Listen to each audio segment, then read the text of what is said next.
For the last week or so, members of the Nine have been posting cryptic messages on Destiny's social media. This is nothing new for the series, as we've seen this before with figures like Savathun on the lead up to Witch Queen. What are you, a tween? Balls haven't dropped yet? But one of these posts has sent the entire community into discussion, as we've received our first official mention of the fabled third Darkness subclass. A bombshell like that, less than a week before the Edge of Fate, is certainly raising a lot of questions. What is it? When will we see it? And if it's not in the Edge of Fate, why is it being mentioned now? But before we point to any kind of answer, first we need to do a bit of a history lesson, because the more we understand about the other dark subclasses, Stasis and Strand, and how they were implemented, the higher the chance we can accurately answer those questions. Stasis was the first dark subclass we got access to back in Beyond Light, and immediately we can draw the connection between that and the Nine.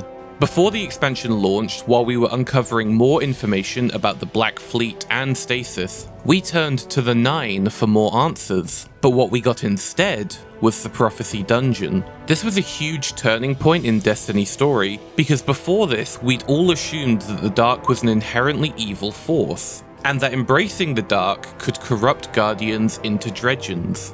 The mere possibility of obtaining power like Stasis was something that divided the characters, with Eris and the Drifter being interested in the idea, but the Vanguard being completely against it. However, it was the Nine and the Prophecy Dungeon that changed all of that. It taught us that the Dark isn't always a force for evil, and that light isn't always good. They are both tools to be used, two sides of the same coin that make up the structure of our universe. A balance. This is what led us to not only accept Stasis from the Black Fleet, but to embrace it. Not as Dredgens, but as Guardians. A few years later, we'd receive our second dark subclass with Strand during Lightfall, and this was another important moment in the story because the discovery of Strand is what deepened our knowledge and understanding of the Dark. Osiris studied all known elements and came to the conclusion about what each one represents, as well as the difference between light and dark. According to Osiris, light is a manifestation of the physical.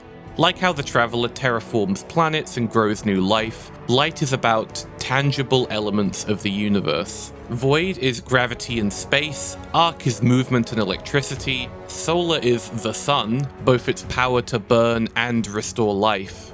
These are all things we can see or touch or measure. Dark, on the other hand, is more abstract and non-tangible. Stasis is not an element of ice like many believe, but the power of will and control. The ability to create constructs, both as a way to defend and empower yourself, to stop enemies in their tracks and shatter them. Strand is the lines connecting living consciousness, the strings of fate and the fabric that forms our universe. This is important because it gives us a pretty good idea not only what the third darkness element could be, but also what it can't be. So, what is the third subclass going to be? There's a few possibilities based on what we know so far. First off, we know the subclass color will be red, thanks to each darkness subclass being the inverted color of the three light subclasses. We've seen a few darkness-related powers in the past, from the dark resonance of the Black Fleet to the deep sight of Savathun's throne world and the nightmares of Nezarec, which have always been shown as red. So this seems like our best choice so far, right? Well, maybe. I could see this as a possibility, but stretched to be a bit more broad. Rather than the power of nightmares, it could expand to be the power of sacrifice, Destiny's take on a necromancer subclass. Abilities that allow us to summon nightmare armies from the enemies we kill, perhaps even using our own health and survivability as a resource. But there's another idea that's been floating around in my head, which I think also has some potential. The power of corruption and decay.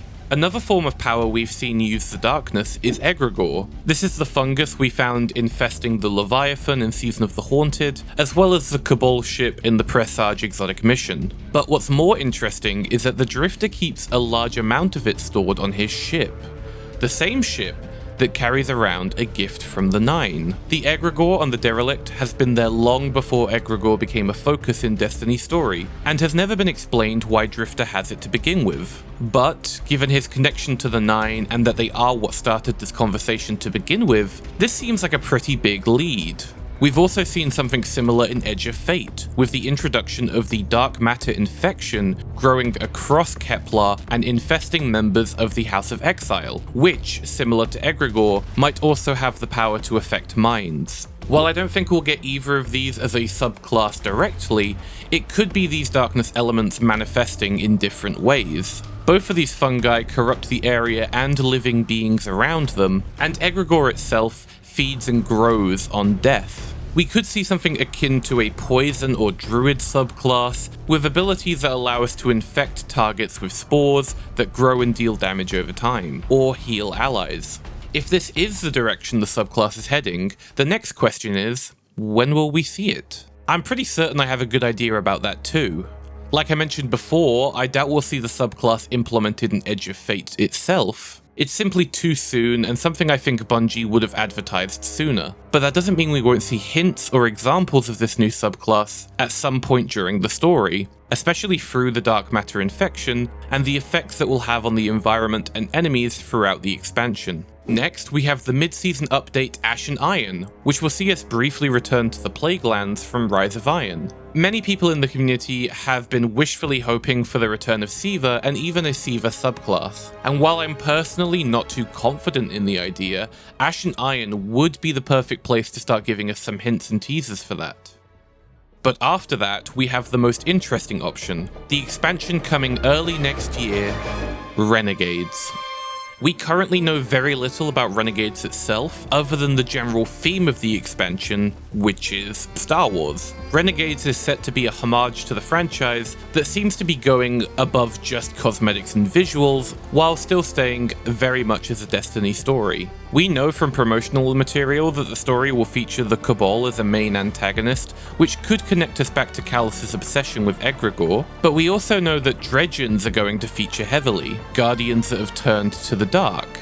So, an expansion where we fight guardians that have turned to the power of the dark, seemingly interacting with the Cabal in some way. That all sounds conveniently similar to the idea of Jedi turning to the dark side. And what better time to introduce a new Darkness subclass for our Guardians to be tempted by? And to strengthen that connection even further, pre-ordering the Year of Prophecy, which comes with both Edge of Fate and Renegades, gave us access to some special Star Wars themed cosmetics. Specifically, ornaments for each character that represent different villains from the franchise.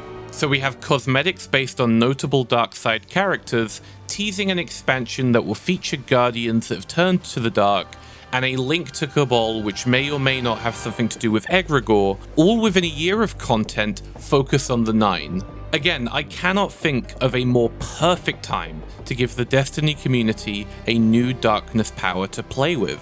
Thank God I don't have a gambling addiction, because I would be betting so much money on this idea. But that's just what I think. Let me know in the comments what you think of this idea, and if you have any more of your own. I think there's so much potential behind the Darkness subclass that I'm probably overlooking a lot of other really cool ideas. So if you have any of your own, I'd love to hear them in the comments. But for now, it's only a few days to go until Edge of Fate actually launches, and from there we might get a whole new perspective on this discussion, which I'm really excited to dig into. But for now, thank you all for watching, I hope you're having a great day, and I'll see you next time.